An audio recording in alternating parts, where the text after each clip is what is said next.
Cette période de transformation est unique d'abord par son ampleur, que ce soit le système politique, que ce soit les systèmes économiques, que ce soit les systèmes sociaux, les valeurs et la technologie, bien évidemment. Les transformations sont uniques aussi par leur vitesse.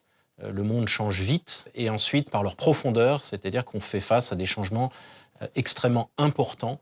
Et donc, tout cela fait que les organisations doivent répondre à ces changements extrêmement profonds. Cette transformation, elle passe par ce qu'on appelle, nous, des modèles mentaux. C'est en fait l'ensemble des croyances que les collaborateurs, le management, la direction a élaborées au cours du temps pour gérer son environnement. Et ce modèle mental génère ensuite un modèle d'affaires, un modèle opérationnel, un modèle financier. Et donc, dès lors qu'une organisation est définie par ces modèles mentaux, eh bien, ce sont ces modèles qu'il faut changer pour réussir la transformation. Dans toute période de changement, ce que l'on perd est immédiatement visible, alors ce que l'on peut gagner est évidemment lointain et plus incertain.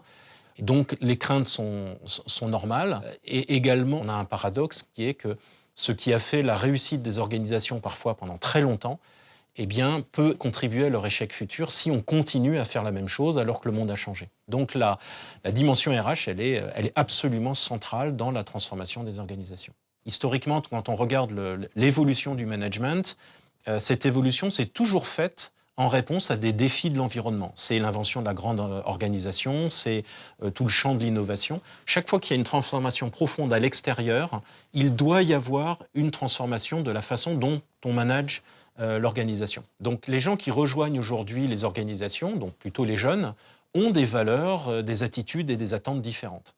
Et donc nécessairement, ils ne seront pas managés comme l'ont été leurs aînés. Donc on a des évolutions en termes de pratiques managériales qui doivent refléter le fait que, si je caricature un peu, les gens sont mieux éduqués qu'il y a 50 ans, sont plus autonomes qu'il y a 50 ans, sont beaucoup mieux équipés technologiquement qu'il y a 50 ans. Chacun vient aujourd'hui dans l'organisation avec son propre téléphone portable. Et donc un accès à l'information beaucoup plus facile, et donc nécessairement des pratiques managériales qui doivent évoluer en conséquence.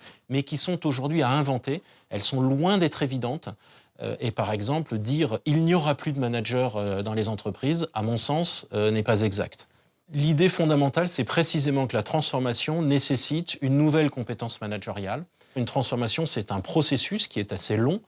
On peut même défendre l'idée qu'une organisation devrait être en mesure de se transformer un petit peu en continu, en fonction de son environnement. Et donc, la capacité à exposer et à gérer et à changer ces modèles mentaux devient une compétence managériale fondamentale qui doit être acquise par tous les managers de l'organisation.